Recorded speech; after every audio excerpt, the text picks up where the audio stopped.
జనసేనాని పవన్ కళ్యాణ్ సంచలన నిర్ణయం తీసుకున్నారు. పార్టీ ప్రక్షాళనకు నడుం కట్టారు పవన్ కళ్యాణ్.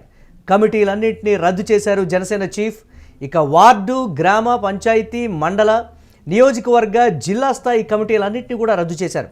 గ్రౌండ్ లెవెల్ నుంచి కొత్త కమిటీల ఏర్పాటుకు సన్నాహాలు చేస్తున్నారు. పార్టీ ఆవిర్భావం నుంచి ఉన్న వాళ్లకు ప్రాధాన్యతనిస్తున్నారు పవన్ కళ్యాణ్. ప్రస్తుత పరిణామానికి సంబంధించి మరిన్ని అప్డేట్స్ మా కరెస్పాండెంట్ వెంకట్ అందిస్తారు. వెంకట్, జనసేన అధినేత తీసుకున్నటువంటి ఈ కీలకమైనటువంటి నిర్ణయానికి సంబంధించి ఎలా చూడాలంటారు? అంటే పార్టీలో మొదటి నుంచి ఉన్న వాళ్ళు కీలకమైనటువంటి పదవుల్లో లేరు అనేటువంటి విమర్శల నుంచి ఇప్పుడు పవన్ కళ్యాణ్ తీసుకున్నటువంటి నిర్ణయం అభిమానులకు కావచ్చు, కార్యకర్తలకు కావచ్చు, ఒకంత ఉత్తేజాన్ని ఇచ్చేటువంటి పరిస్థితి ఉంటుందా? ఎలా ఉండబోతున్నాయంటారు పరిణామాలు? ఎస్ మురళి, 2024లో అధికారంలోకి వచ్చినప్పటికీ అసలు వాస్తవానికి 2014లో పార్టీ పెట్టినప్పటి నుంచి కూడా ఈ రోజు వరకు కూడా పార్టీ బలోపేతం మీద పవన్ కళ్యాణ్ ఎప్పుడు కూడా దృష్టి సారించలేదనేది ప్రధానంగా ఉన్నటువంటి విమర్శ. ముఖ్యంగా అంటే 2019 ఎన్నికల్లో ఓటమికి కూడా అదే కారణమైంది. 2024 ఎన్నికల్లో తక్కువ సీట్లు తీసుకోవడానికి కూడా అదే కారణమైంది. అంటే పార్టీని బూత్ లెవెల్ నుంచి బలోపేతం చేసుకోవాలి, రాష్ట్ర స్థాయి వరకు బలోపేతం చేసుకోవాల్సిన అవసరం ఉంది. అయినప్పటికీ కూడా పవన్ కళ్యాణ్ ఆ విషయంలో ముందడుగు వేయలేదు. దానికి సంబంధించి ఆయన కీలక నిర్ణయాలు తీసుకోలేకపోయారు. ముఖ్యంగా పార్టీలో కష్టపడే నాయకులకు కానీ, లేదంటే పార్టీ కోసం పెట్టుబడి పెట్టే నాయకులను కానీ ప్రోత్సహించే విషయంలో పవన్ కళ్యాణ్ వెనకడుగు వేశారు. కేవలం ఆయన మాత్రం ఆ పార్టీలో స్టార్ ఇమేజ్ ఉన్నటువంటి వ్యక్తిగా, నాయకుడిగా మిగిలిపోయారు అనేది చాలా వరకు కూడా పవన్ కళ్యాణ్ అభిమానులు ఉన్నటువంటి ఆవేదన.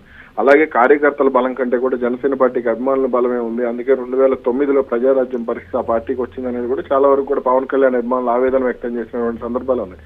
అయితే 2024లో టీడీపీతో కలిసి అధికారంలోకి వచ్చిన తర్వాత నుంచి కూడా పరిస్థితులు క్రమంగా మారుతూ వచ్చాయి. అంటే ఇతర పార్టీల్లో ఉన్నటువంటి అనుభవం ఉన్న నాయకులు తీసుకోవడం ఇవన్నీ కూడా జరుగుతూ వచ్చాయి. ఇలా ఈ క్రమంలో ఒకరిద్దరు మాజీ ఎమ్మెల్యేని కూడా జనసేన పార్టీలోకి ఆహ్వానించడం అనేది జరిగింది.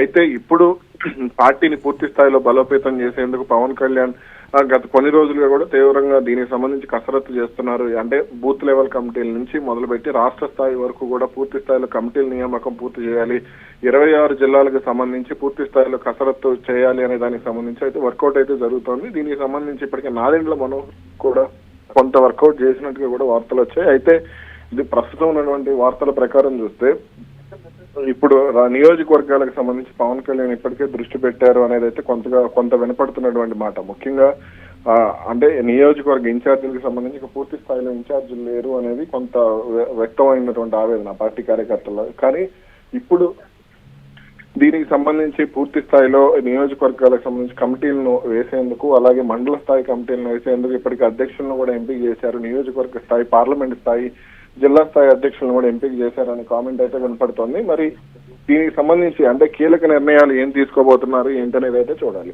రైట్, ఏ విధంగా ఉండబోతుందంటారు? అంటే కార్యకర్తలకు సంబంధించి ముఖ్యంగా జెండా మోసిన వాళ్ళకి, దానికి సంబంధించి పార్టీ ఎజెండాను ఫాలో అయిన వాళ్ళకి, దీనికి సంబంధించి పదవులు కావచ్చు, ఇతరత్ర అన్ని దక్కుతాయని పవన్ కళ్యాణ్ అనౌన్స్ చేశారు. ఇప్పుడు కంప్లీట్గా కమిటీలన్నింటినీ రద్దు చేస్తున్నారు అని అంటే ఆది నుంచి ఉన్న వాళ్ళకి అందలం దక్కుతుందా అనేటువంటి మరొక ప్రశ్న కూడా తలెత్తోంది. దీని ఎలా చూడొచ్చు అంటారు?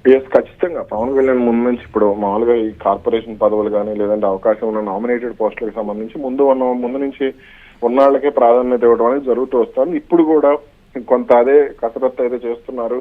అలాగే అసంతృప్తిగా ఉన్నటువంటి నాయకత్వం, అంటే కొంత ఇప్పుడు ఉభయ గోదావరి జిల్లాల్లో చూసుకుంటే పూర్తి స్థాయిలో జనసేన పార్టీ అక్కడ పోటీ చేయలేకపోయింది. కానీ అక్కడ జనసేన పార్టీకి బలం అయితే ఉంది.